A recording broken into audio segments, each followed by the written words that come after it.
Assalamualaikum warahmatullahi wabarakatuh. Alhamdulillah wassalatu wassalamu ala Rasulillah. Sahabat yang dirahmati Allah, kalau zaman dahulu, contohnya zaman Rasulullah SAW, itu sumber perolehan harta itu masih terbatas. Hanya terbatas dari perdagangan, pertanian, dan peternakan. Jarang sekali harta itu diperoleh dari pertambangan. Mungkin juga ada harta rikaz atau ada penemuan harta karun. Nah, tetapi zaman sekarang itu sumber perolehan harta sangat banyak sekali.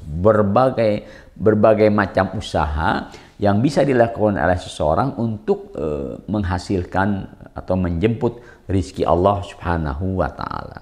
Maka dari sini seseorang yang sudah memperoleh syarat-syarat tertentu untuk menunaikan zakatnya, dia berkewajiban menunaikan zakat hartanya. Sebagai contoh umpamanya seorang pedagang. Dagang apa saja? Mungkin dia hanya dagang mungkin dagang kue-kuean tetapi jumlahnya besar. Atau mungkin dia berdagang sembako. Atau mungkin juga dia berdagang obat-obatan, dagang apa saja. Apapun yang dia beli barangnya untuk diniatkan jual kembali dengan harapan mendapat keuntungan, maka itu namanya perdagangan, perniagaan. Maka ketika dia mencapai setelah setahun berdagang, kemudian hartanya mencapai nisab, harta dagangan yang mencapai nisab ditambah dengan keuntungannya, maka dia wajib mengeluarkan zakatnya. Berapa nisabnya? Nisab artinya batas minimal seseorang dinyatakan sebagai orang yang wajib zakat atau orang kaya, yaitu senilai 85 gram emas. Nah, kalau dengan mudah, kalau umpamanya kita ambil angka yang mudah, anggap saat ini harga emas 1 juta per gram. Maka berarti orang yang wajib zakat adalah orang yang memiliki harta di akhir tahun atau setelah setahun berniaga senilai 85 juta rupiah di luar kebutuhan pokoknya. Nah, tentunya harta yang diperoleh tidak hanya dari perniagaan.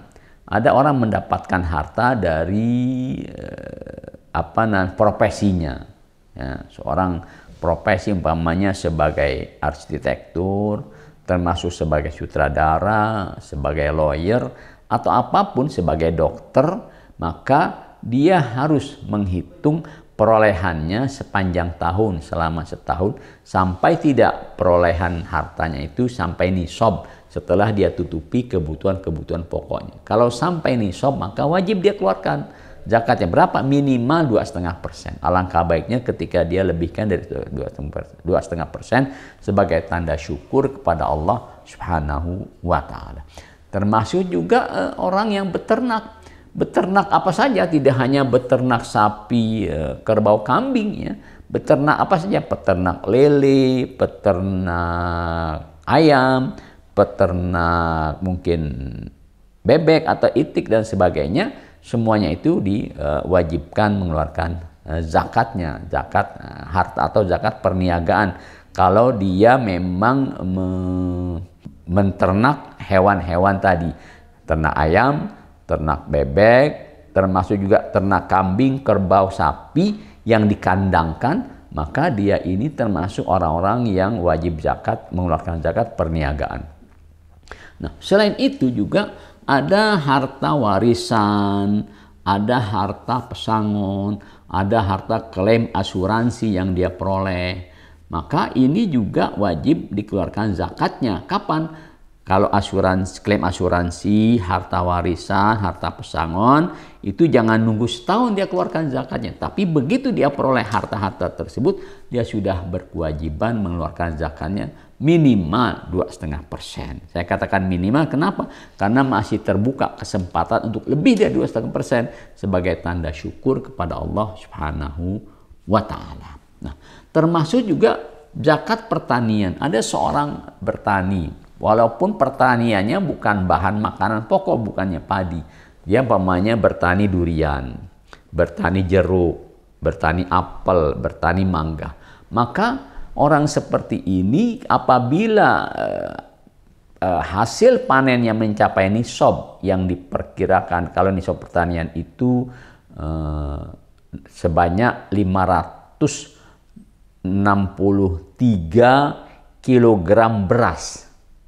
Artinya kalau seorang petani panennya itu senilai harga 563 kilogram beras, maka dia wajib mengeluarkan zakatnya berapa persen? 5% atau 10%, tergantung apakah pertaniannya ini mengandalkan hujan atau perlu biaya penyiraman. Kalau memang mengandalkan air hujan, maka zakatnya 10% dari hasil panennya. Kalau pertaniannya mengandalkan siraman air, artinya dia perlu biaya untuk menyiram tanamannya, maka zakat pertaniannya cukup 5% saja. Kapan? Bukan setahun sekali, tapi setiap kali dia memanen pertaniannya, memanen hasil kebunnya dan mencapai nisab, maka dia sudah berkewajiban menunaikan zakat pertanian. Masya Allah ya. Jadi kalau umpamanya setiap pemilik usaha, setiap petani, setiap peternak, setiap pedagang, setiap profesional, setiap apalagi profesional, termasuk para du'ah, para mubaligh yang insya Allah perolehannya karunia Allah cukup besar kepada mereka, maka harus dia sisihkan 2,5% dari perolehannya. Bahkan ada yang mengatakan 5% kalau itu didapat dari profesinya, sebagaimana seorang petani diwajibkan 5 atau 10% dari panennya. Seorang profesional, dokter, lawyer, pengacara ataupun sutradara, termasuk mubaligh ataupun dai, itu dianjurkan jangan 2,5%. Kenapa? 5%. Kapan? Setiap kali dia memperoleh hasil usahanya, kalau memang mencapai nisab. Kalau tidak mencapai nisab pada setiap kali perolehan, maka setiap tahun dia keluarkan zakat hartanya. Kalau semua menyadari kewajiban zakat dan menunaikan sepenuhnya, insya Allah akan terkumpul ratusan triliun di Indonesia ini dari zakat harta yang insya Allah akan menutupi kebutuhan fakir miskin. Sekian dan terima kasih. Wassalamualaikum warahmatullahi wabarakatuh.